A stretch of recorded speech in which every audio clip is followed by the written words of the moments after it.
What would you do if you had to choose one of two candidates?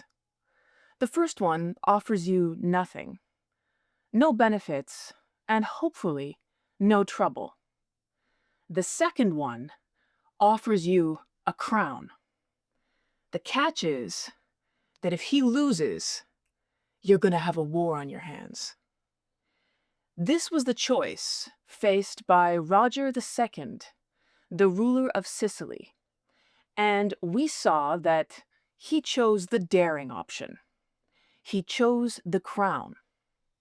And so in our last episode, in the year 1130, we saw Roger II finally receive the title of king in a coronation in Palermo. This event merely legitimized an existing reality. For decades, Roger II had effectively ruled over Sicily and large parts of southern Italy, inheriting this territory from his father and uncle before him, and maintaining it with a considerable amount of struggle. But up until this moment, his title was Duke.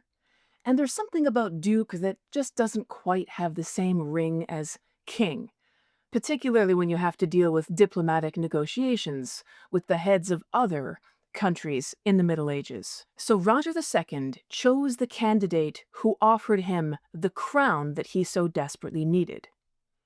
So let's back up. Who are these candidates, and why are they in charge of handing out crowns? We're dealing with the High Middle Ages here, and the office of Pope was considerably more complicated then than it is today. Of course, the Pope was the head of the Western Christian Church, not the Eastern or Orthodox Christian Church. But in addition to his religious duties, he also had political and feudal roles as well. You see, the Pope was a landowner.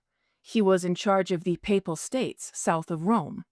It wasn't all the territory south of Rome, but there were some territories south of Rome that had the Pope as their feudal overlord. And that meant that he collected taxes from those territories, and he had an interest in who his neighbors were. So we've got religious duties for the Pope, we have feudal landlord duties for the Pope, but there was also this nebulous halfway role that the popes had essentially begun for themselves, and this was the business of coronations. It began with the coronation of the Holy Roman Emperor back in 800, when a pope crowned Charlemagne, king of the Franks, with this new title of Holy Roman Emperor. And since that time, we've now gone 300 years into the future, from 800 till 1130, the popes are still in the business of coronating the king of the Franks as the Holy Roman Emperor. But in addition to that, the pope also feels empowered to declare who is allowed to be king in southern Italy. The reasons why this is the case are complicated, but suffice it to say that gaining legitimacy through a coronation from the Pope was something that Roger II had sought. And at the end of our last episode, it seemed that he'd finally achieved it. But today, we're going to find out at what cost. You're listening to Villains and Virgins podcast, and this is the third episode in a series on the Normans in Italy. Now, before we get into the content of today's story, I want to pause and say a special thank you to the people who are supporting this podcast on Patreon, especially two of my top tier supporters, Anthony Farnbach and Tim Williams. And these good people make it possible for me to do more here, to create more history content, so I really appreciate it. And also, as Patreon members, they have access to things like behind-the-scenes content, bonus material, and live question and answer sessions after each new podcast episode.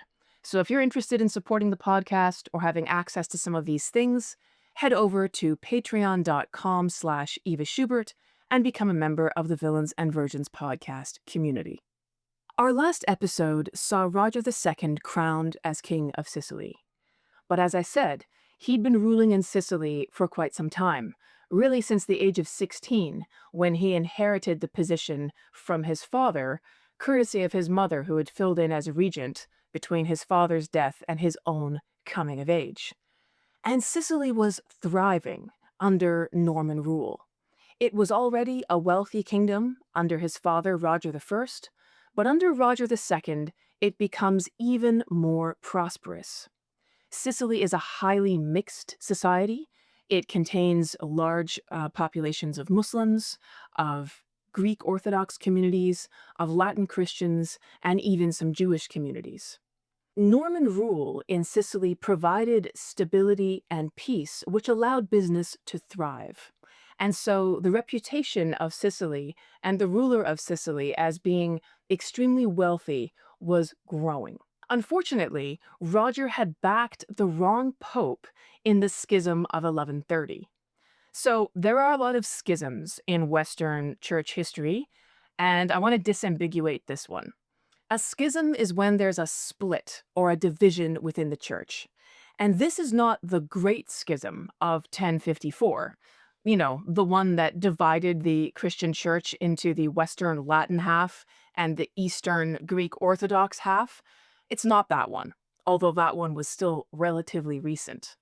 The Schism of 1130 occurred when, after one pope died, two competing popes were elected on the same day. Now, this is not supposed to happen.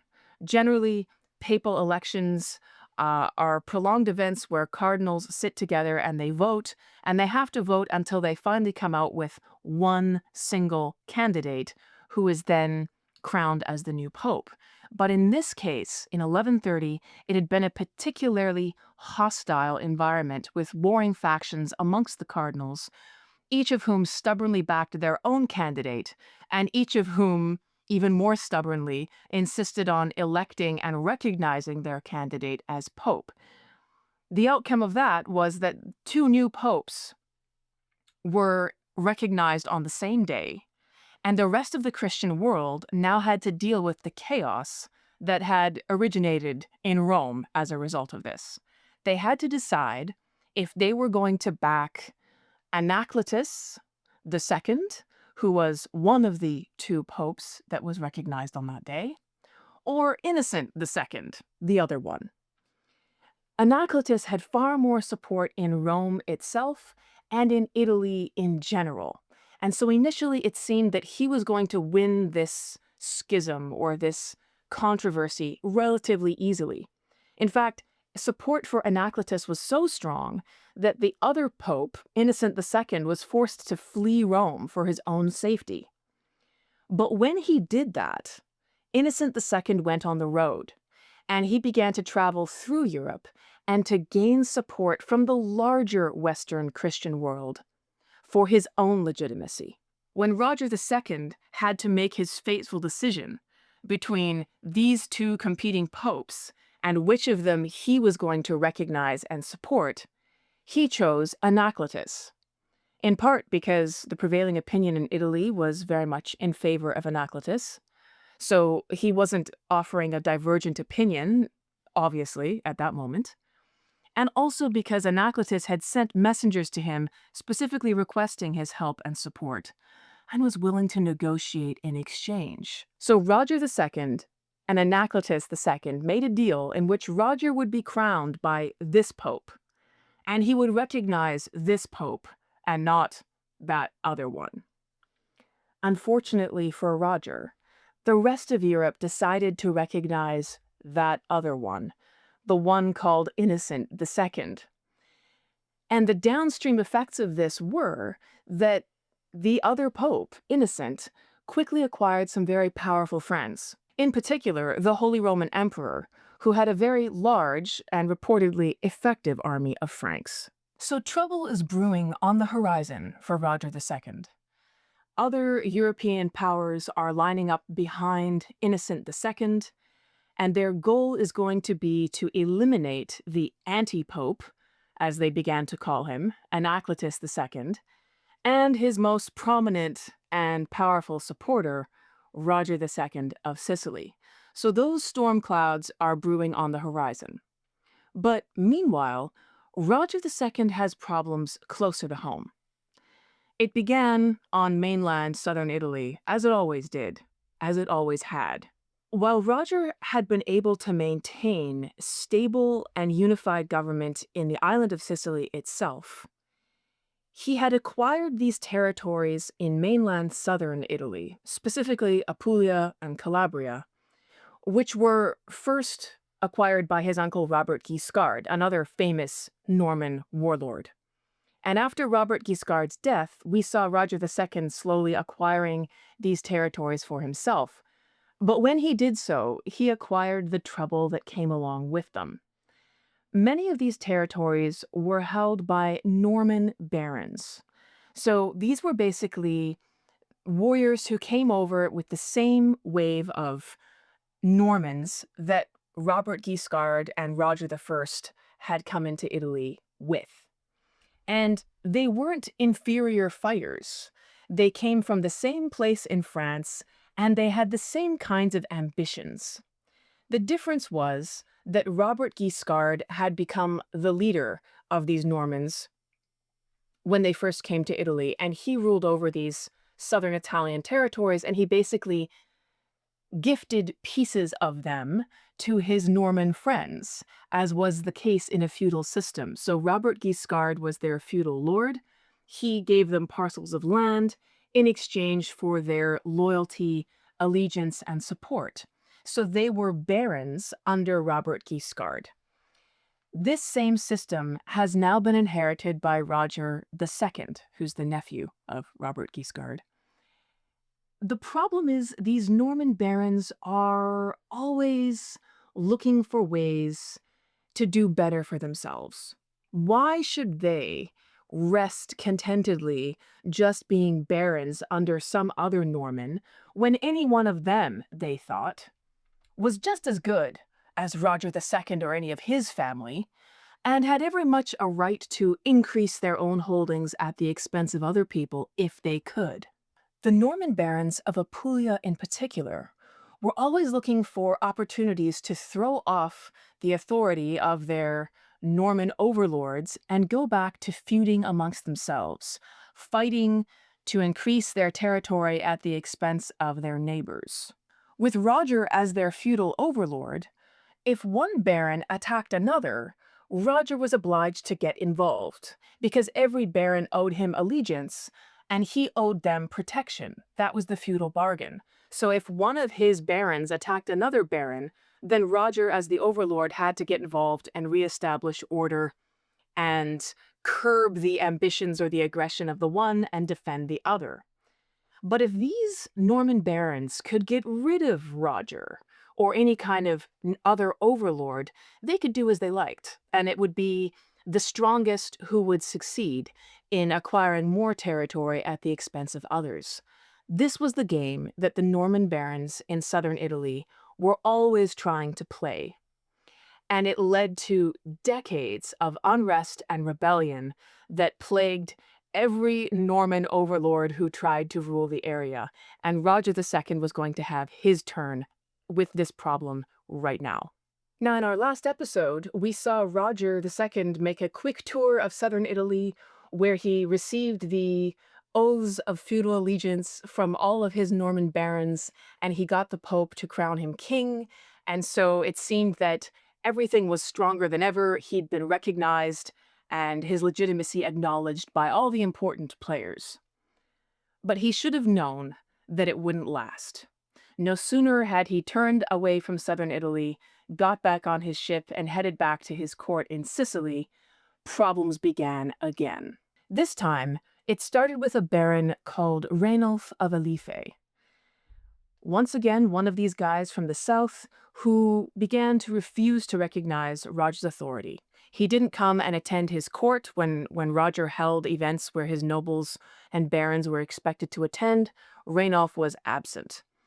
And he had a special grudge, because Rainulf had been married to Roger II's sister Matilda. And Rainulf's wife Matilda had recently fled Rainulf when he was out of town. She'd left the house, taking their young son with her, and sought refuge in the court of her brother, Roger II. So Rainulf had a bone to pick with Roger II, and he said, "Send my wife back home where she belongs." And Roger II said, "I'd love to, but since she came here reporting that you've been cruel and abusive, I'm not going to force her to return.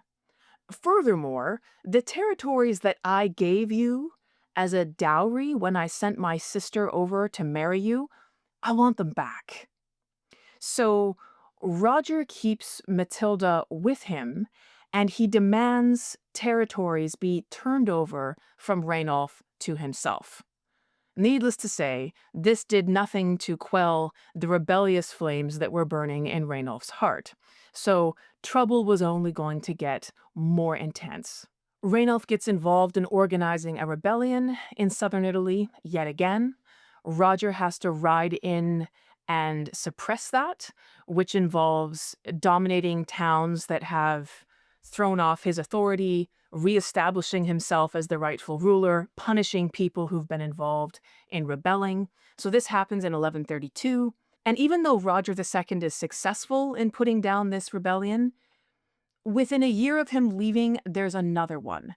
And so in the fighting season of 1133, wearily, Roger has to once again load himself and his men into ships, sail out of Sicily, land in southern Italy, and fight these rebellious towns and barons yet again. So in 1133, Roger II arrives at the southern Italian town of Troia. This is a town that's been involved in rebellions repeatedly. It had rebelled in 1127, it had been forgiven in 1129, and here we are in 1133, and the same town and the same people have risen up once again to try to throw off the authority of their king, Roger II. At this point, Roger is getting really tired of leaving Sicily every spring and spending the fighting season or the warm months fighting the same people in southern Italy. So Roger II has been criticized repeatedly for not being tough enough. You see, he's willing to accept people when they say that they repent and they want forgiveness and they're going to be loyal subjects again, and he had been willing to accept people back in and make the consequences of rebellion fairly light. But at this point, Roger II is beginning to reconsider those choices because people who've said that they have repented and they want to be loyal subjects are once again turning around and causing problems the minute his back is turned, the minute he's off the mainland and back on the island of Sicily. So when Roger returns in 1133, he decides to do things differently. He wants to finish the rebellions in the south once and for all. So one of the things that he does is he brings an almost entirely Muslim army. So why would Roger bring a predominantly Muslim army this time to southern Italy? There were several reasons. First of all, his Muslim subjects had proved intensely loyal, which was more than he could say of his southern Italian subjects. His Muslim soldiers had developed a reputation as excellent fighters, and their loyalty had never given him cause to question it. The Norman barons on the mainland, by contrast, although they were far more similar to Roger in their ethnic origin and their belief systems, were a continuous source of trouble. The other reason why having a predominantly Muslim army was to his advantage on this campaign was that these soldiers didn't care at all about what other Christians said about which pope he was supporting or the rightness or wrongness of that, nor were they likely to have family connections or personal interests on the mainland. So Roger felt that he could trust these soldiers would do exactly as he asked them. And this was going to be a far more punitive campaign than his previous ones. This time, Roger was not going to be accused of being soft on rebels. He wanted to eliminate returning to southern Italy every other summer to quash rebellions from his regular schedule. Now, we have one account of Roger II's arrival in Troia from a source called Falco of Benevento. And we have to take Falco with a few grains of salt because he was writing several decades after Roger, first of all, and secondly, he never missed an opportunity to blacken the king's name, whether he was writing about Roger II or his son William later on. So Falco hates Roger II.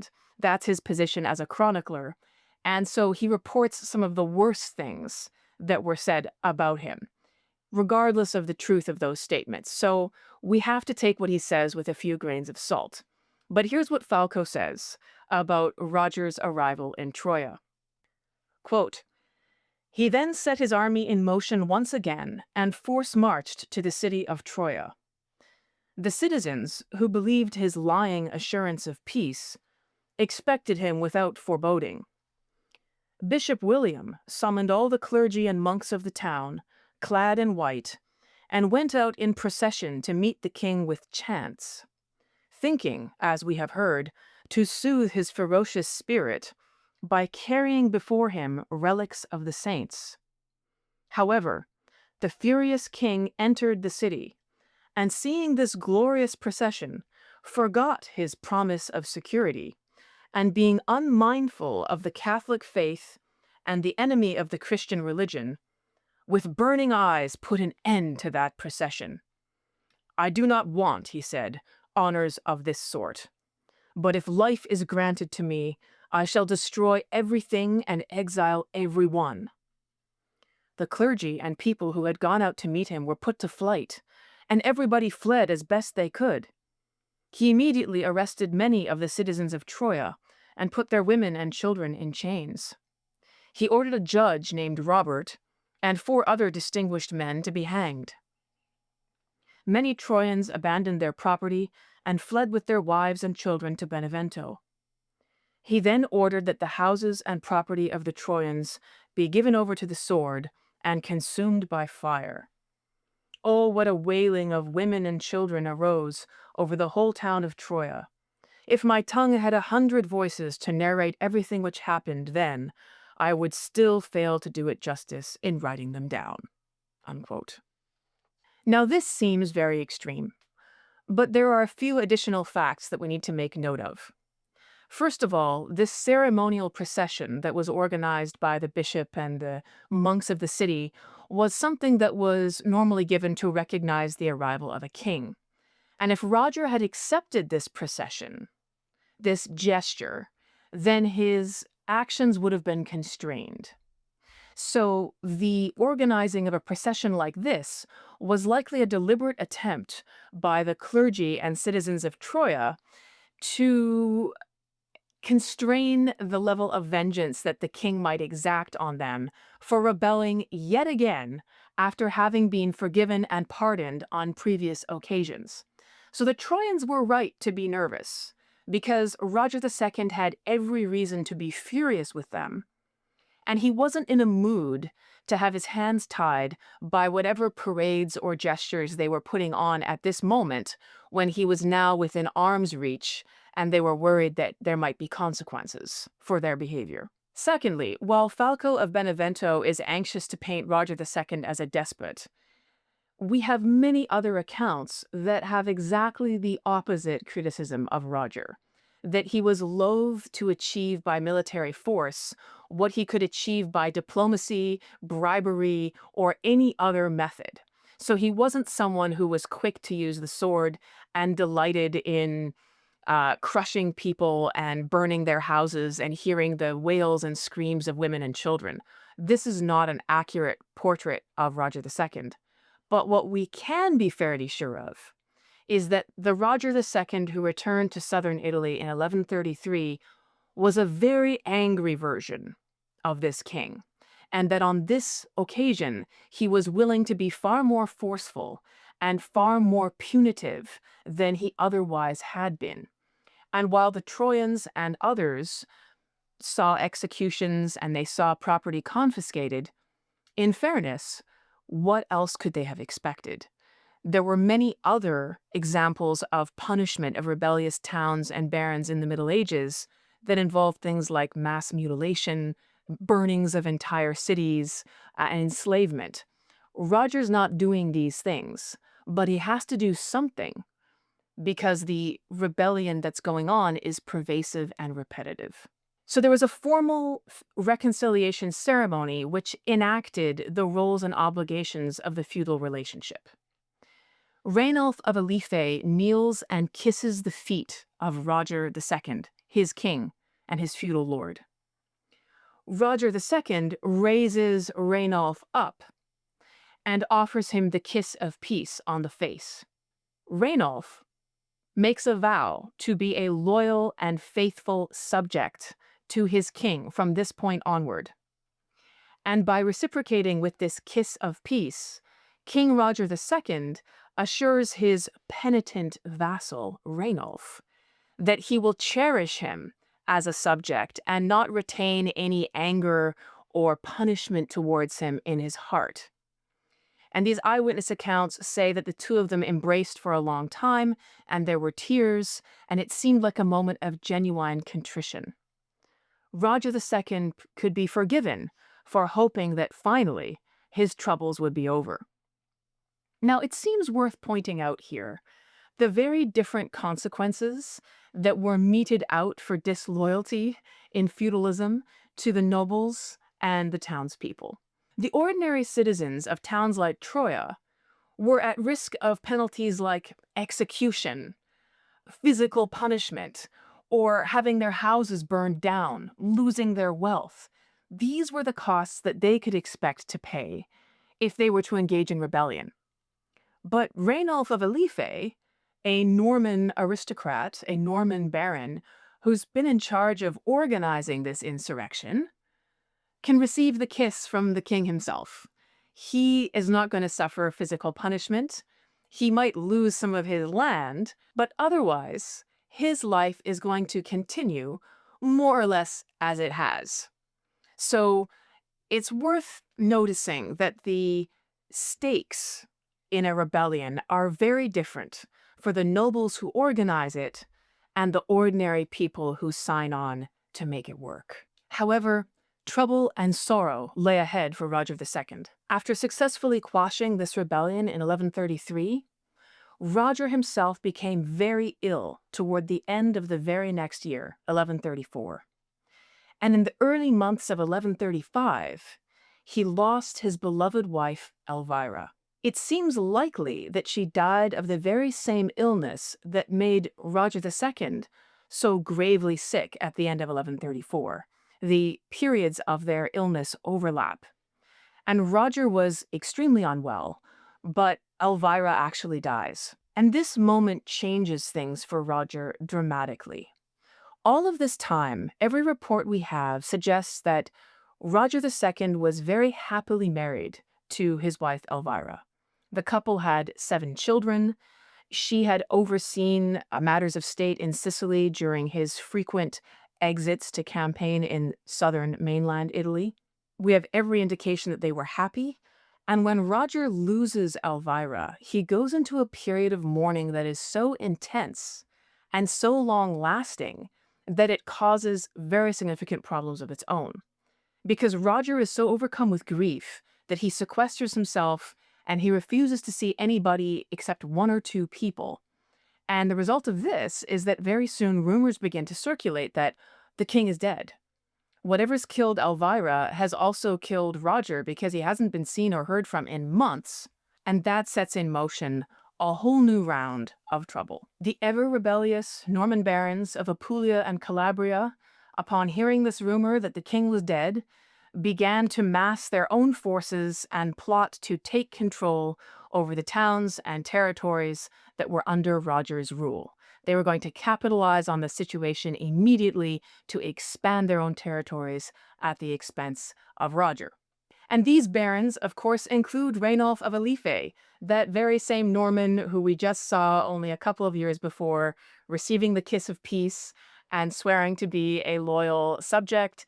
He's also involved in this latest uprising to expand his own territories. Therefore, within months of losing his queen, the grieving Roger II has to drag himself out of seclusion and once again lead forces back to southern Italy to confront rebellious barons. But because Roger II had chosen to support Pope Anacletus II, the one who'd put the crown on his head, He was now at the center of a much larger European conflict than just his own troubles with his feudal barons. The rest of Europe, including the Holy Roman Emperor, had decided to back the other pope, Innocent II. And it was an ongoing scandal to have two competing papal candidates, both claiming to be pope and the leader of the Western Christian Church. It was embarrassing and it was insupportable. And so those people who were supporting Innocent II, and there were now far more of them, were determined to eliminate the anti-pope Anacletus II, and to do that, they would also have to confront his major supporter, Roger II, King of Sicily.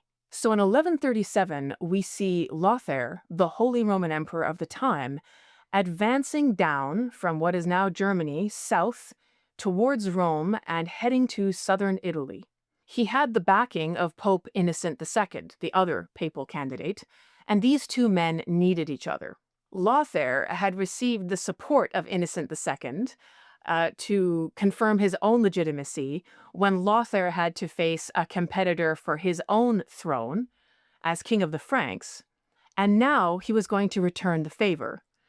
In exchange for Pope Innocent II's support of Lothair, Lothair was going to lead an army into Italy to crush the rival contender for Pope that Innocent II had to face. This was Anacletus. So Lothair is determined to march against Anacletus II, but mainly his supporters. And chief among them is, quote, that Sicilian bandit, as he called him, Roger II. So Lothair, the Holy Roman Emperor, who's almost 70, is marching at the head of his Frankish army down the Adriatic coast toward Bari in southern Italy. Along the way, he's joined by rebellious Norman barons, including, yes, you guessed it, Rainulf of Alife and Robert of Capua, these Normans who are looking for a chance to get rid of Roger II. And they're happy to swear allegiance to the Holy Roman Emperor instead. Because if they swap out Roger II as their feudal lord, and they put the Holy Roman Emperor in his place, the Holy Roman Emperor lives much farther away, and he's much less likely to bring an army in to intervene while they're feuding amongst themselves. So they can have a lip service allegiance to a different feudal lord who will in practice not really intervene very often, which leaves them the space to do exactly as they please amongst themselves. So they have their own motives for supporting the Holy Roman Emperor against their Norman countryman, Roger II. As the Imperial army advanced through southern Italy, with Pope Innocent riding along, they attack towns and territories that are officially under the rule of Roger II. The citadel at Bari was taken after 4 weeks of siege, and the garrison there, primarily Muslim soldiers from Sicily, who had fought very bravely for their king, Roger II, were hung. Other towns who resisted the advance of the Frankish army were often subjected to horrific punishments, things like nose slitting, the removal of limbs, or other hideous forms of mutilation. This policy of terror quickly spread by word of mouth, and the result of that was exactly what was intended. The next towns and cities on the route of the army quickly welcomed the Holy Roman Emperor and his troops with open arms, and were very reluctant to offer any resistance, lest they should suffer the same horrific punishments that they had heard others had been the victims of. Eerily, Roger II remains in Sicily this whole time. He's quiet. There are no ships sailing from Sicily full of soldiers ready to land in southern Italy and defend his territories. Which raises an obvious question. Why? His kingdom is under attack. Cities that are loyal to him are being invaded and forced to swear allegiance to somebody else. Where is their king? As it turns out, there were very sound reasons for Roger's surprising course of action. First of all, the army that Lothair, the Holy Roman Emperor, had brought down to Italy was massive. Roger knew that he could not hope to defeat them in an open battlefield confrontation. It would have been absolutely ruinous to him and his army. Instead, he waged a campaign using diplomacy and subterfuge. He infiltrated the Holy Roman Emperor's army with spies. These spies were designed to increase the resentment that was being felt by Lothair's soldiers. You see, the ability of Lothair, the Holy Roman Emperor, or any other feudal overlord to raise an army like this depended on a system of obligations.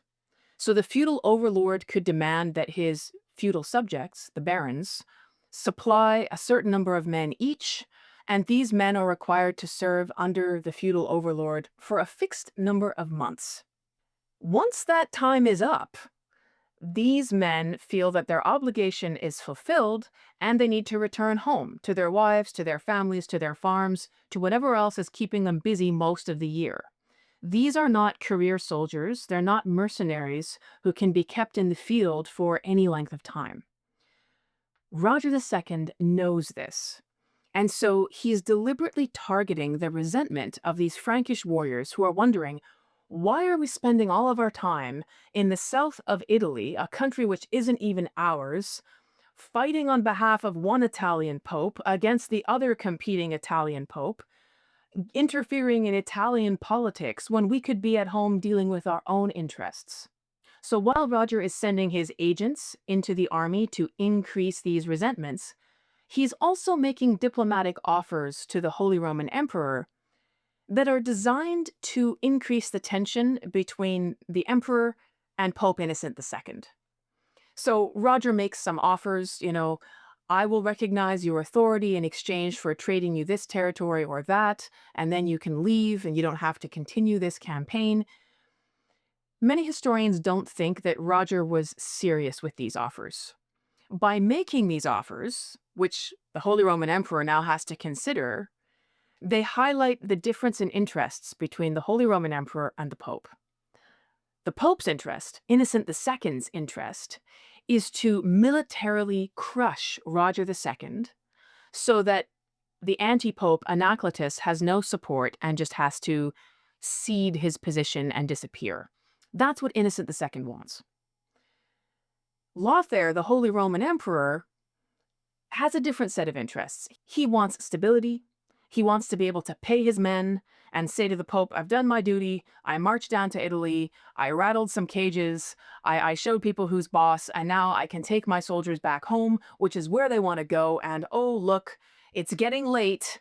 The hours of service that are owed to me are running out. So I need to turn my guys around. So by making these offers, which are attractive to Lothair, but which Innocent II will be furious about, Roger's actually attempting to increase the division between them, and it's working. Ultimately, Roger II knows that Lothair's army cannot stay in southern Italy forever, and so he's waiting for the clock to run out. He's waiting for the Franks inevitably to march back to their homeland, and then he can reassert himself over his territory. That was the strategy. Now, the Imperial army's advance is dogged by all kinds of questions and tensions of authority between Pope Innocent II and the Holy Roman Emperor.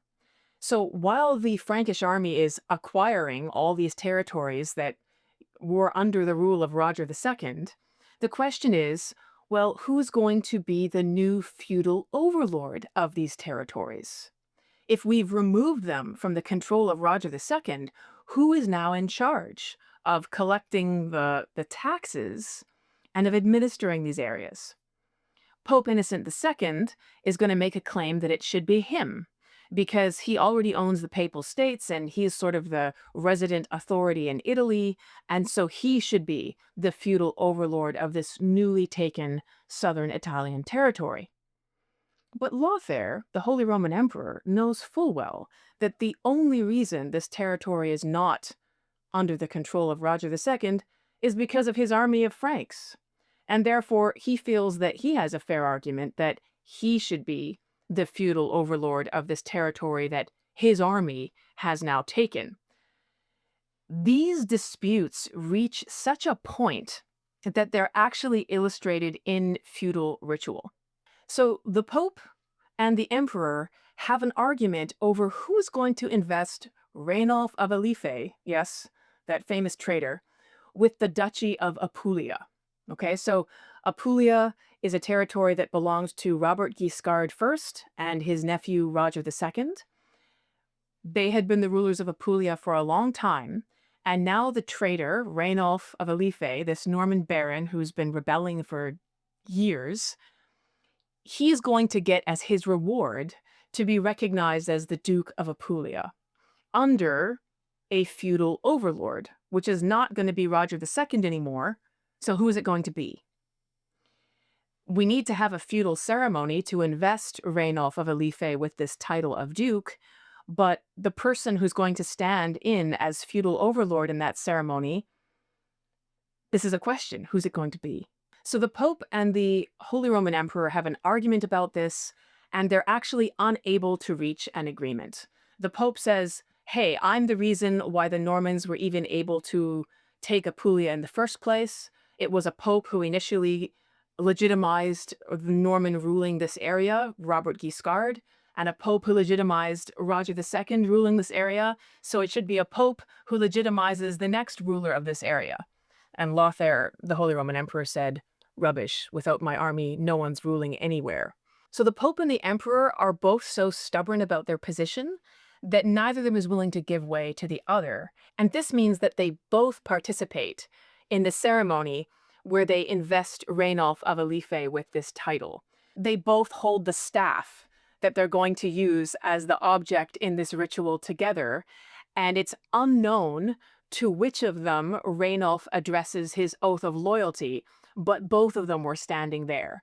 And so this moment illustrates how strong the tensions had become between the Holy Roman Emperor and the Pope in terms of who had primacy, who had authority over this territory. Despite these disputes, the summer of 1137 was coming to an end.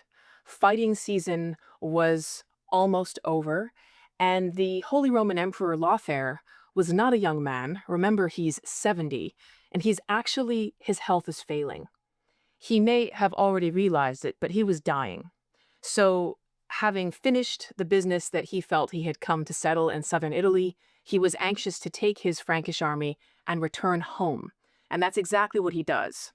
As far as the Pope is concerned, there's unfinished business here. Roger II hasn't come out to meet them in battle. He hasn't been crushed. They've taken some of his towns and territories in the south, but how long is that going to last? But there's nothing he can do about it. The Franks are done. They're marching home. Lothair, the Holy Roman Emperor, sends a messenger to Roger II in Sicily to reach some sort of peace agreement, because he knows that without an agreement, Roger's revenge is going to be certain. But that mission fails. So the Holy Roman Emperor returns home. He dies in the early months of 1138. And now there is time and space for Roger II to decide what he's going to do about what's happened in southern Italy. It turned out that Anacletus, the anti-pope, the pope that Roger II had supported, also died in early 1138. And so this changed the dynamics of the European controversy significantly. Roger is no longer in the position of having to defend the rival pope. When Anacletus dies, some of his supporters inside the church immediately replace him with another candidate, but that guy doesn't last more than a month or two in office. He wants nothing to do with it. He retreats and cedes the field to Innocent II, who is now the undisputed pope and leader of the Western Christian Church. And he's very keen to extract revenge on the people who've kept him from holding this office in an undisputed way. And Roger II is on the top of his list. Within a month or two of the death of the Holy Roman Emperor and the death of Anacletus II, in early 1138, Roger II does bring forces from Sicily back to southern Italy again, and this time he's fighting with Rainulf of Alife, the new Duke of Apulia, who's stolen territory that used to belong to Roger. So there's an ongoing but unresolved conflict between them. There are some guerrilla-style skirmishes and battles, but there's no clear devastating victory for either side. Roger returns home at the end of the fighting season in 1138, knowing that there's still going to be more work to do in southern Italy. But things are about to take another turn. In a Lateran Council in 1139, Pope Innocent II declares King Roger II of Sicily and anyone else who had supported the anti-pope Anacletus to be excommunicated.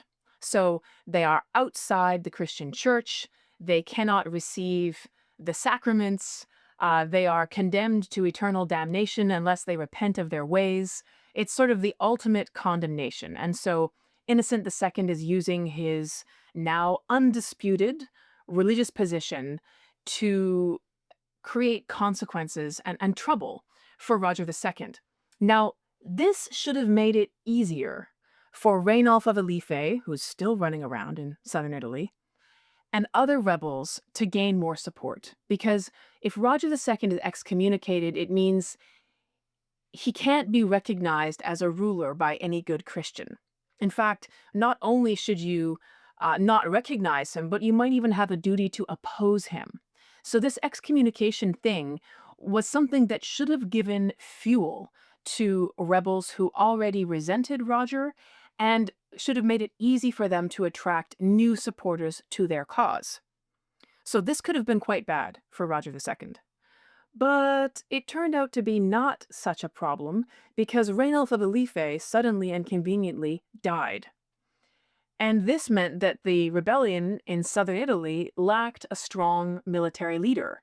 It lacked a figurehead to sort of galvanize people and organize and mobilize to get a rebellion going. And Rainulf had lots of experience with this, as we've seen, but with him out of the picture, things lost momentum. The Pope, however, still has it in for Roger II, and he has an intense personal interest in who controls what parts of southern Italy. He doesn't want to see Roger II take back Apulia now that Rainulf is dead. And this is in part because, remember, the Pope is a landowner. So the Papal states in southern Italy belong to him. They're below Rome, but somewhat above a lot of the territory that Roger II has held. And the Pope really doesn't want to have someone as wealthy and militarily powerful as Roger II right on the doorstep of his own territories. He's worried that that's going to mean he's going to gradually lose those territories, as Roger might take increasing bits and bytes of them for himself. So he's very, very concerned about this. As a result, he fields an army, determined to confront Roger II, even without the help of Rainulf of Alife. One of the Pope's demands is to have a place called Capua as a buffer state in between the Papal states and territory that's going to belong to Roger II. So he's trying to find ways to insulate himself and his tax-paying territories from Roger's control. But as it turns out, the Pope's mission is going to fail. This is because in 1139, the Pope's forces are led into a trap at San Germano, and Roger II manages to capture the Pope. So this scenario, where a Norman captures the Pope and holds him prisoner, happened in 1053, when Robert Guiscard defeats the forces of Pope Leo IX, holds him hostage for several months, and demands that the Pope legitimize the territory that he's already taken in southern Italy as rightfully his property. So Robert Guiscard did it, and we saw it in our previous episode when Roger II, the same king we're watching right now, faced off against a previous pope, Honorius II, and forced him to recognize his rule of territory he'd taken in southern Italy as well as Sicily. So now Roger II is doing it again to Innocent II. And he, now that he has the Pope as his prisoner, is obviously in a much stronger bargaining position than he was before, and has the ability to extract things that the Pope would otherwise not willingly grant him. So Innocent was compelled to grant Roger II the right of investiture in his domain. Now, you may not be familiar with the investiture controversies, but this has been something that has been a bone of contention between popes and sort of heads of state, especially Holy Roman emperors, for quite a few generations now. What it means is it's a question of who has the authority to appoint bishops inside a territory. Now, the Pope claims that he alone has this right because he's the head of the Western Christian Church, and so he should be the one who decides who gets to be the Archbishop of Mainz or Paris or Palermo. But very frequently, the heads of state, the king or the Holy Roman Emperor, have their own ideas about who they would like to see as bishop in their territories. They want people who are going to be loyal to them. And they're suspicious of a bishop being appointed by a pope from abroad because the loyalty of that bishop is perhaps questionable. And so the heads of state want to be able to appoint people to the office of bishop as kind of a reward. It's in their power. They can control who gets it, and they can ensure that the people who hold these important and influential positions are loyal to the crown. So Roger II takes advantage of this privileged negotiating position to get the Pope to agree that he, Roger II, the king, is going to be the one who gets to decide who becomes a bishop in territories under his control. So he's going to increase his own power and authority as a king as a result of this negotiation. He also gets the Pope to formally enfoff him with Apulia, Calabria, and Sicily. Now, enfoff is a fancy word which basically means give feudal legitimacy to ruling. And you might wonder, well, why does Roger need Innocent II to give him legitimacy for ruling territories that are already his? And the answer is that it has to do with the politics of papal schism. You see, Roger had become king of these areas under the authority of Anacletus, that other anti-pope who has been delegitimized.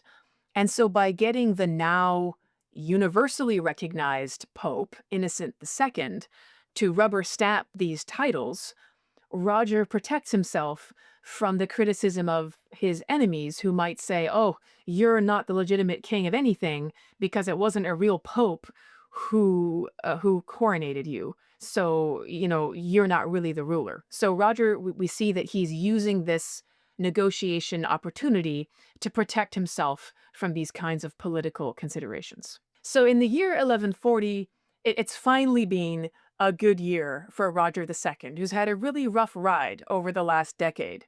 From losing his wife to fighting multiple rebellions to dealing with an invasion from the Holy Roman Emperor, it's been a rough time. But finally in 1140, after this heart-to-heart chat with the Pope, in which Roger gets what he wants, and guess what? He's no longer excommunicated. He's now a loyal subject of the Pope, and the Pope is his spiritual father, and Roger's the legitimate king, and everything is good.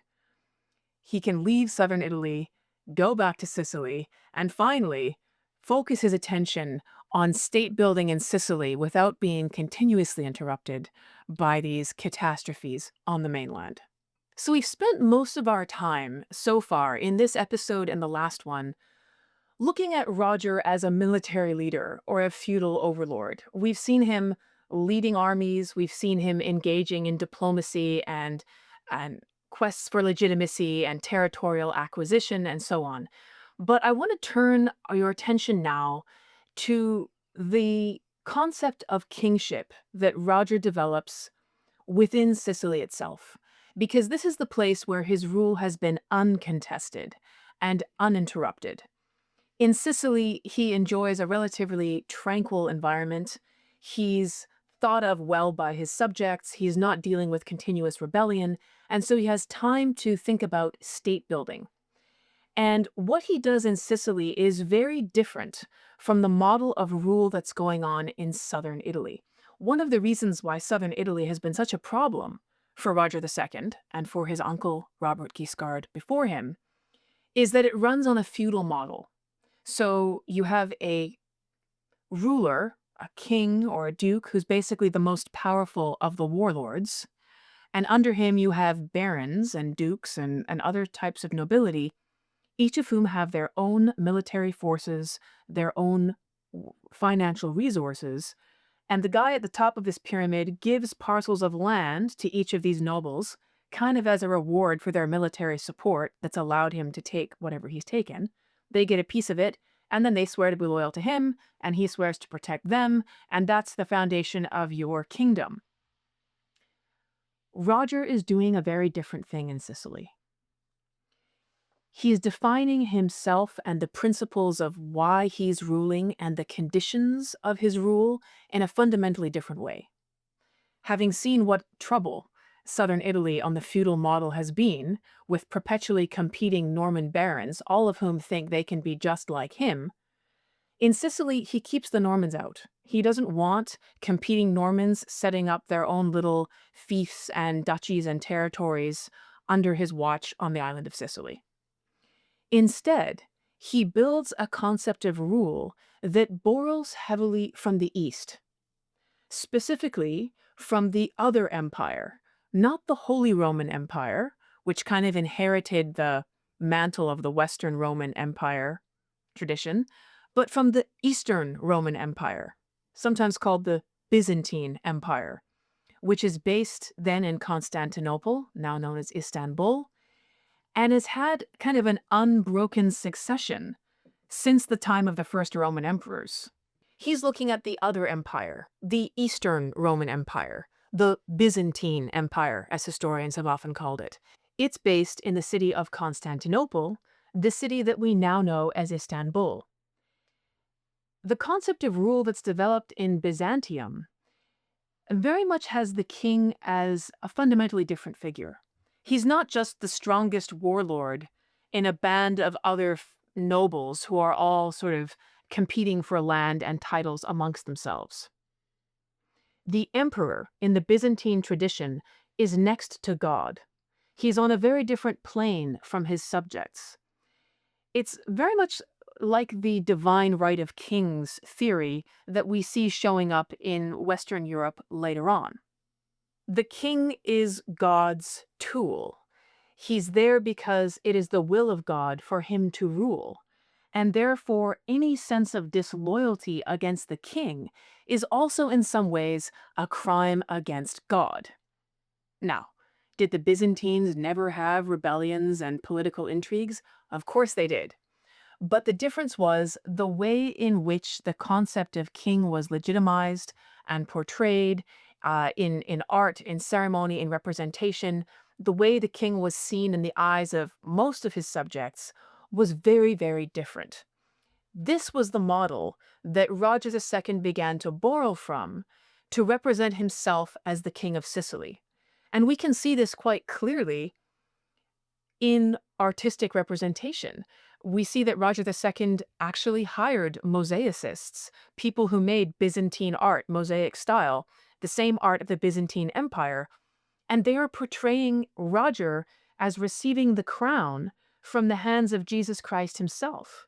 You can see this mosaic in Sicily today, and it's not just that he liked the artistic style and thought it made good decorative art. It's very much a statement about legitimacy and authority, who the king is, and where the authority for his rule comes from.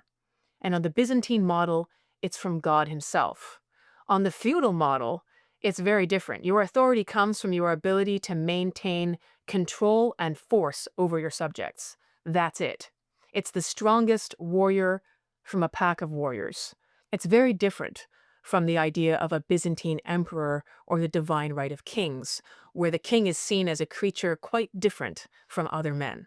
But despite these rarefied representations of himself for artistic and political purposes, we have many reports that indicate that Roger II was an extremely hands-on ruler, to the point where he reviewed every expense in the exchequer himself.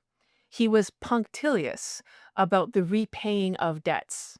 He didn't leave people that he owed money to waiting, so he knew exactly where the money in his kingdom was going to, who it was being lent to, who it was being borrowed from, who had been repaid, what it was being spent on.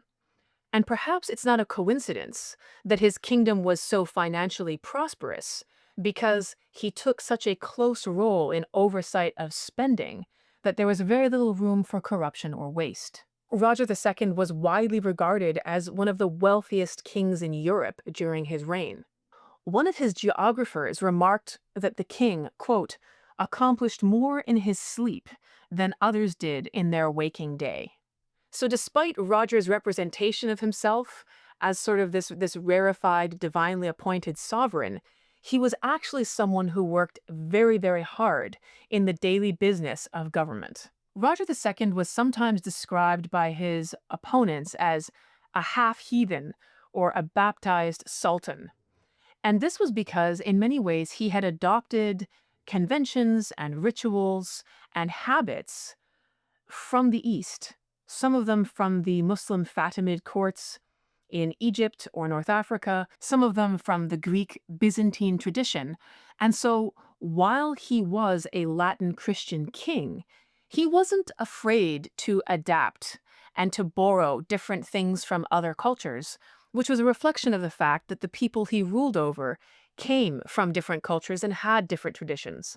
So Roger saw it as good politics to incorporate languages and symbols and things that his subjects were familiar with in the way that he presented himself and his court to them. But this attracted some negative attention from some of his opponents in the rest of Europe who said, who is this guy? He's far too Eastern. He doesn't do everything the way we do. Maybe he's not really one of us. For example, Roger had eunuchs serving in court, and this was very much a Byzantine imperial tradition to have eunuchs as part of the palace staff or part of the bureaucracy. And there were even rumors that he kept a harem in Palermo. Now, this is a fascinating claim that I tried to track down. I came across it in an article. It wasn't a scholarly source. And I was thinking, really? Is this true? I mean, there's got to be more to this story. And much as I looked, I didn't find any clear confirmation that this was the case. What seems to be the foundation of this statement is this. There were indeed separate quarters in the palace where female servants lived. And in Eastern traditions, the term harem can often refer to just the women's quarters. In the West, we hear harem as an exclusively sexual thing. We think of, bunches of concubines that are sitting there waiting for the sultan to have a desire for their sexual company and otherwise are indolent and sort of like birds in a cage. This is the image of harem. But it doesn't necessarily mean that, although it has meant that in some cases. So there was a section of the palace that was the women's quarters. This is where the female servants resided. We don't have any official documentation that I've come across so far that Roger was officially keeping concubines or mistresses in any sort of official capacity. Now, of course, there were rumors, but inevitably the people who are reporting these rumors tend to be people who are already known to hate Roger II. So it's unclear how much credibility we should give to these reports. The similarity of Roger's many court customs to things that were seen in Eastern courts might have given rise to the idea that he had adopted this Eastern practice as well, and this could have been malicious gossip that was circulated by some of his Latin Christian opponents. And this gossip would have scandalized the Christian princes of Europe, many of whom had their own selection of mistresses, but none of them had something that was an official harem. So the many stories about Roger being Eastern or adopting these sorts of foreign practices could easily have given rise to the idea that he'd gone full sultan in this respect as well. But from Roger himself, although he borrowed titles and ceremonies from his Arab subjects and models of kingship from the Greeks, he represented himself consistently and continuously as a Latin Christian ruler. When Roger built his palaces, they were a reflection of his conception of himself and his kingdom. So, for example, he hired mosaicists from Byzantium to make these beautiful Eastern-style mosaics that adorn the Cappella Palatina, the Palazzo Normanni, and elsewhere. He hired painters from Fatimid Egypt, which was a Muslim area. He also hired stone carvers from Campania and Puglia on the mainland of southern Italy. The head of his treasury was an Englishman by the name of Robert Selby, someone who'd come quite a far distance to be employed in this very eclectic court. Now, as we've said before, Arabs played a very significant role in Roger II's army, while his formidable navy was dominated by Greeks. The chief of the navy was an Armenian, but he was known by an Arabic title. So the Arabs called their naval commanders a title which was Amir al-Bahr, which basically means commander of the sea. And in Roger II's navy, they simply borrowed titles that had been in use before he took over as king, so they shortened Amir al-Bahr to Amiral, which may sound familiar to you because it is the root of our word admiral. So there you have it. Roots in words we use today that are the footprints of the cultural fusion that was taking place in Roger II's Sicilian kingdom. With southern Italy finally secured after some 15 years of fighting, Roger II was able to look to other places now to think about the stability of his kingdom. He had maintained treaties with the Muslim rulers of North Africa in places like Libya and Tunisia, but this also meant that he had a close pulse on what was going on in these areas, and a strategic reason for doing so, given their proximity to where he was. And when there were internal squabbles and fights amongst the rulers of these areas, Roger II was in a position to capitalize on those things. So after a period of instability in Libya, Roger captures the city of Tripoli in 1146, which effectively gives him a bridgehead halfway across the Mediterranean and the position to control traffic. So anyone who's going to cross these waters is going to have to contend with Roger II. He followed this up by attacking some Byzantine territories in 1147. So Roger's navy is under the command of this brilliant Greek by the name of George of Antioch. And he actually grew up speaking Arabic, so he was extremely proficient in that language. He also spoke Greek, he spoke other languages, and he had a very close knowledge of the North African coastline, which made him very effective strategically in terms of understanding how to move the navy around and where the vulnerable spots were. So George of Antioch, Roger's admiral, takes these Sicilian ships in 1147, and he invades and sacks several wealthy cities that are under Byzantine control. And these include the island of Corfu, also the extremely wealthy city of Corinth, and the city of Thebes. So he actually sends raiders inland. This is George of Antioch, the admiral, and he drags back hundreds, if not thousands, of Theban silk workers. So the silk production industry was an extremely lucrative one. Thebes was at the center of it. It had some of the most skillful silk producers that were then working at the time. And we don't know exactly how many Theban women, because that's who they were, who were weaving silk, George of Antioch brought back. But a Jewish source who visited Palermo a couple of 20 years later says that there were some 2,000 of them. Whatever the actual numbers were, it was more than a handful. And this wasn't just a way of demonstrating force. It was also a way of acquiring part of a wealthy industry that was then going to enrich Roger because he was going to have silk by some of the most skillful producers of that fabric coming out of Palermo.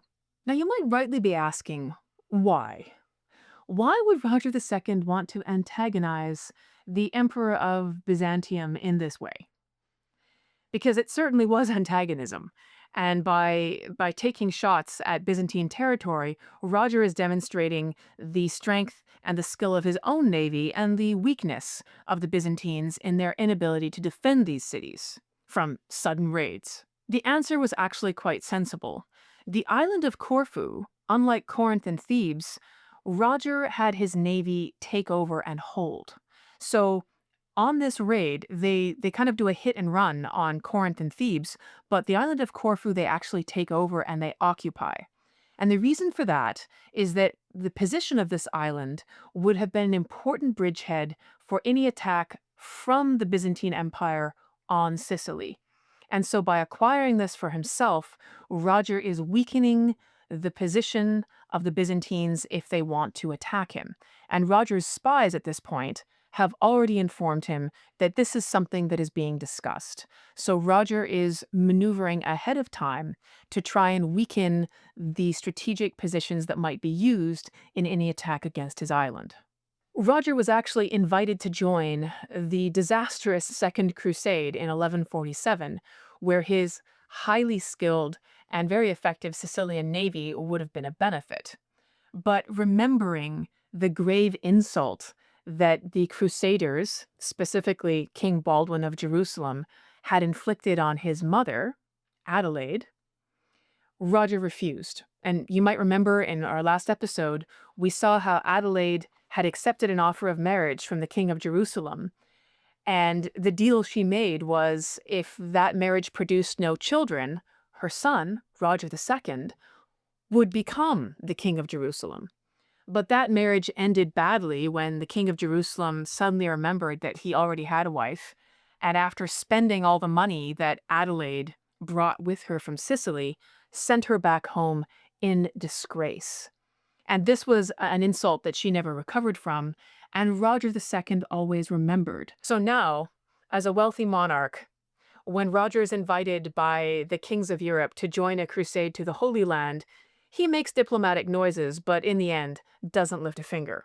By 1149, the Second Crusade is over, and it's been an absolute disaster. Crusading armies from the King of France and the Holy Roman Emperor have been slaughtered by the Turks. They've lost far more than they've gained. It's been a huge embarrassment, and it's ruined reputations all around. Roger, because he wisely stayed out of it, hasn't been damaged either militarily or financially by this, and is now in a much better position than the kings who went in on this venture. Still smarting from the embarrassment of the Second Crusade, some of the people involved decide that the best way to redeem themselves will be to give themselves a victory. And so the Holy Roman Emperor, who's now a different guy named Conrad, makes an alliance with the Emperor of Byzantium, Manuel Comnenus. They actually have a marriage alliance where the Holy Roman Emperor's sister marries Manuel Comnenus, the Eastern Roman Emperor. So it's this rare moment when the former halves of the Roman Empire centuries later are for a moment converging diplomatically on a shared mission, and they're united by marriage, and their target is Roger II of Sicily. So both of these emperors have territorial interests in southern Italy. The Holy Roman Emperor, you will know already, has already had a history of bringing armies down there to maintain control of southern Italy, so he thinks he has a right to control some of that territory. And the Byzantine emperor says, before the Normans came to Italy several generations ago, large parts of southern Italy were Byzantine, and so we'd like to get those back. So the two of them make this alliance, and they start making plans to attack. In addition, Roger's increasing control of the Mediterranean, with his highly agile navy and his strategic staging points, was a threat to the shipping interests of other powers, including the Byzantine Empire. For example, that same year, Roger's navy had sailed up the Bosphorus to the very walls of Constantinople itself, the capital of the Byzantine Empire and the residence of the Byzantine Emperor. And they'd fired some incendiaries at the walls of the city. Nothing sustained, just enough to make people alarmed. They'd taken the ships even farther up the water and pillaged a couple of wealthy villas that were there on the shore before turning around, firing some arrows into the emperor's garden, and setting sail back for Sicily. This was an act of great impudence. It was very much of a pirate sort of hit and run maneuver, and it was once again done under the leadership of Roger II's famous admiral, George of Antioch, who had perhaps some personal bones of his own to pick with the Greeks. But things were looking very grim for the Kingdom of Sicily if this proposed military alliance between the Holy Roman Emperor and the Byzantine emperor were to go ahead. A joint invasion from both of these powers together would be extremely bad news for Roger. In 1152, it seemed that they were on the verge of actually launching their attack. Forces had been assembled, alliances had been agreed, and it was a very black hour for Sicily. But once again, fate intervened, and this time it was Conrad, the Holy Roman Emperor, who suddenly died. And with this event, government in the Holy Roman Empire was destabilized. The Franks had to work out their own succession of who was going to be the next leader. They weren't in a position to stage any foreign campaigns. And without their help, the Byzantine Emperor, Manuel Comnenus, didn't feel strong enough to go ahead on his own. So once again, Sicily was saved. But to return to matters inside Roger's Sicilian court, there was a lot more going on than pirate-style naval adventures. Many reports we have of Roger II come from a man who knew him directly. He was a Muslim, and his name was Abdu Abdallah Muhammad al-Idrisi. So who is al-Idrisi, and why does he know Roger II so well? Well, al-Idrisi was present in the court of Roger II for nearly 18 years. Al-Idrisi was born in 1100 in Morocco, and he studied in Cordoba. Now, Cordoba's in Spain, and at this time, southern Spain was ruled by the Muslim Almoravids. Cordoba had become a fairly international center of scholarship, where Muslims, Jews, and Christians looked at different translated texts, and they cross-translated them so that they were available to different communities who previously hadn't had access. So al-Idrisi was very well traveled, and he was familiar with living in these kinds of mixed environments.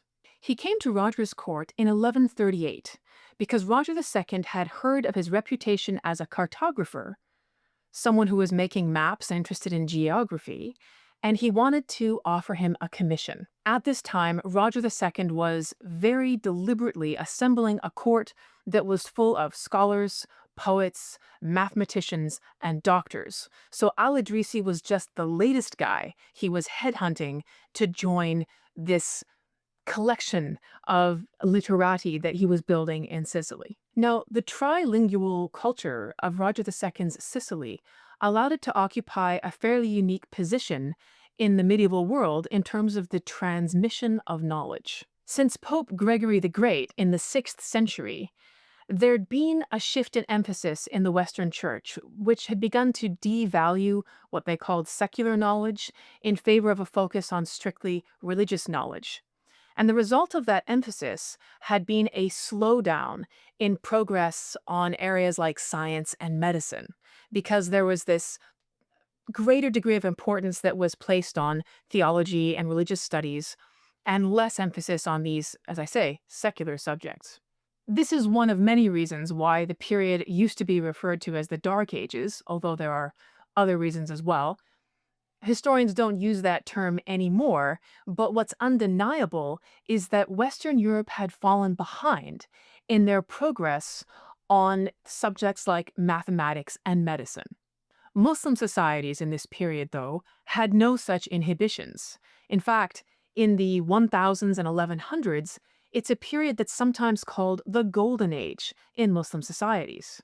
This is because there were many scientific and mathematical breakthroughs that were made in Muslim areas during this time. For example, we get the word algebra from the Arabic phrase al-jabr, which means balancing.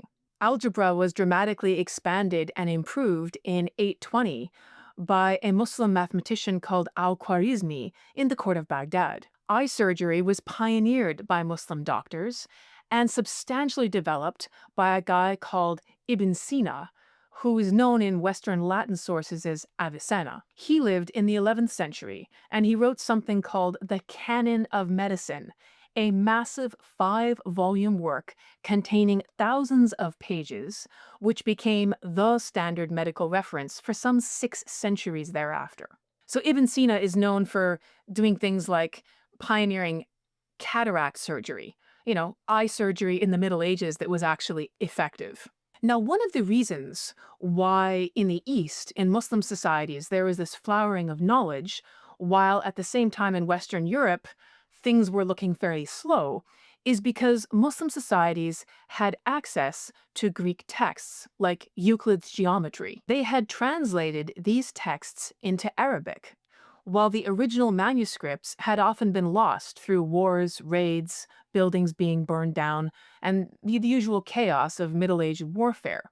But the writings that Greeks like Euclid had done had been saved because there had been Arabic translations. So at this point, the only versions of a lot of these Greek manuscripts existed in Arabic. Because Sicily had all three languages, Greek, Arabic, and Latin, it was in a unique position to access the writings and knowledge of three great civilizations. As a result of this opportunity, many scholars made their way to Sicily deliberately in order to read these texts and to participate in the discussion and the translation that was going on around them. Now, Muhammad al-Idrisi was one of many in this respect, but he was unlike the others in the close relationship that he developed with King Roger II. Al-Idrisi soon acquired a very high opinion of his patron, and he wrote, quote, "In mathematics, as in the political sphere, the extent of his learning cannot be described, nor is there any limit to his knowledge of the sciences. So deeply and wisely has he studied them in every particular. He is responsible for singular innovations and for marvelous inventions, such as no prince before has ever realized." So what we learn from this is that Roger isn't just someone who's offering lucrative positions to scholars so that they can enhance his court. He's very much a reader and a scholar himself. And we have many reports of him engaging in lively conversations with scientists and mathematicians, and he's knowledgeable. He knows the material, so he can actually have conversations in which he's reported to have held his own. So he enjoyed conversations with learned men, he surrounded himself with them, and he was an avid reader himself. But the reason why Roger II was interested in Muhammad al-Idrisi in particular was he had a very special project in mind. Roger wanted a factual map of the known world. And if you've seen any maps from the Middle Ages, you'll know that facts weren't high on the priority list for these documents. Maps in Christian Europe at the time typically showed the three continents of Asia, Africa, and Europe as roughly equal in size. The Garden of Eden was typically represented at the top, and Jerusalem in the center, and there was no attempt to be realistic at all in the depiction of the size of oceans or the actual shape of coastlines. So what we were calling maps were in some ways conceptual documents. They weren't factual diagrams of geography that actually existed. These maps were more about ideas than they were practical guides to navigation. And Roger II wanted to change that. To achieve this goal of a factual world map, Roger II assembles an academy of geographers. And he's going to put al-Idrisi in charge of actually running their activities, while he, the king, will be the patron and the head of the academy. Their task was to analyze all available geographical information from existing maps and accounts, as well as firsthand reports from travelers, and to assemble this together to make the most accurate representation that they could. One of the types of sources that these geographers consulted was something called road books. And these were manuals that had been assembled by pilgrims and merchants and traders who were crisscrossing the Muslim world along the Silk Road and to and from various pilgrimage sites. And these documents would have very, very detailed, very useful information about where you could find water and the shape of various coastlines and the accommodations in different cities and so on. The geographers also pored over older works by scholars that existed in manuscript form. And when they found discrepancies or contradictions, they had conversations about which source should be considered more reliable and why. And we know that Roger II wasn't just a patron of these activities. He was an active participant. He wanted to be in the room and part of the conversations about which account of a particular geographical area was going to be regarded as authoritative and why. The geography team in Sicily didn't just stop at books and manuscripts. Travelers who landed at any one of the ports under the control of Roger II in Sicily were routinely questioned about where else they had traveled to, And if it turned out they'd been somewhere that the geographers didn't have enough information on, they would often be brought into the palace itself for an interview with al-Idrisi or sometimes even the king himself. So they were looking for the most accurate, the most up-to-date, the most first-hand information they could get on any geographical location that was going to go on the map, and they wanted all of them. So the Academy of Geographers kept meticulous notes over the 15 years that they were working on this project, discussing which details from the manuscripts were corroborated by travelers and should be deemed reliable and which were not. Al-Idrisi reports that Roger II was involved in these discussions on an almost daily basis for the many years it took to get the project finished. So after consulting manuscripts from scholars, road books from Muslim travelers and explorers, as well as accounts from Normans who were going in and out of the Holy Land and up and down Western Europe, they put all this information together and they produce a world map such as had never before been seen. It is still regarded as one of the most accurate medieval maps ever to come out of the medieval period. It is called the Tabula Rogeriana, and when it was finished, Al-Idrisi had it inscribed on a disc of silver 2 meters wide. Al-Idrisi, unlike some Europeans at the time, believed that the Earth was round, not flat. While the map lacks some details from sub-Saharan Africa, it includes remarkably accurate information on Eurasia, the British Isles, even Greenland, and Iceland. Al-Idrisi even estimated the diameter of the Earth at 37,000 kilometers, which is only slightly less than the correct figure of 40,075 kilometers. The massive silver disc map was also accompanied by a paper volume containing some 71 closer and more detailed maps of various regions. It was a massive project. Now, you might be asking, why was Roger II so obsessed with cartography? Well, if you're interested in trade, if you're interested in territorial control, then knowing accurate measurements of how much water there is between you and the next landmass, which islands you might be able to stop at on your way, what the conditions are of various cities along your route, all of this is absolutely vital information for moving troops around by land or by sea. So in a very real sense, knowledge is power. I mean, just imagine for a moment how helpless most of us would be without Google Maps in terms of just trying to navigate our daily lives. We rely on factual information of what is around us, how far it is, how long it's going to take us to get there, and what we're likely to find when we arrive. And the Middle Ages is a period in which this information was extremely scarce, hard to find, and often wildly unreliable. A lot of medieval maps and things you can see have pictures of sea monsters and fanciful creatures that don't resemble humans and bizarre descriptions of what lies in lands far away. And so to have a reliable and accurate map that you could use to navigate was an incredible achievement, and it was one that opened the door to countless other possibilities. Roger II died only a few weeks after this magnificent world map on its silver disc and piles of manuscripts had been delivered. Some historians think that it's likely he died of a heart attack, but the exact causes of the end of his life aren't clear. As soon as he died, once again, rebellious barons in southern Italy rose up to challenge his rule and to try to acquire bits of his kingdom for themselves. The palace at Palermo was looted, and many books and important documents were burned or lost.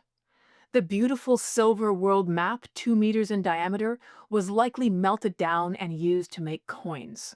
Al-Idrisi fled to Morocco, taking the paper copies of his work with him. This map, and the incredible distillation of geographical knowledge it contained, was lost to the Western world until the 17th century. Roger's tomb in Palermo contains inscriptions in 4 languages, the languages of the people he ruled, and they are Greek, Latin, Judeo-Arabic, which is basically Hebrew written with Arabic characters, and Arabic itself. The Arabic description describes Roger as the king of Italy, Langobardia, Calabria, Sicily, and Ifriqiya, which is part of North Africa. He was a king who had been continuously attacked by rebellious barons, adamant popes, the Holy Roman Emperor, and almost the Byzantine Empire, often working together. Yet somehow, against the odds, Roger II had succeeded not only in keeping his kingdom, but in building a place where three religious communities could coexist. And all this in an age obsessed by the Crusades and militant forms of religious identity. Another Muslim contemporary of Roger II's, a historian called Ibn Athir, writes of the king this, quote, Roger treated the Muslims with honor and respect. He was at his ease with them and protected them always, even against the Franks. Therefore, they loved him in return. Perhaps it is fitting to close with the words of Saint Bernard of Clairvaux, a Western bishop who had once been an inveterate enemy of Roger II and described him as a half-heathen, but who later wrote him a letter in 1139 which said, quote, Far and wide, the fame of your magnificence has spread over the earth. What limits are there, untouched by the glory of your name? I hope you've enjoyed this episode and this series on the Normans in Italy. If you have, make sure you subscribe to the channel so that you don't miss any future episodes on amazing historical people and events like this. And if you really enjoyed this episode, please consider heading over to patreon.com/Eva Schubert and becoming a supporter of the podcast.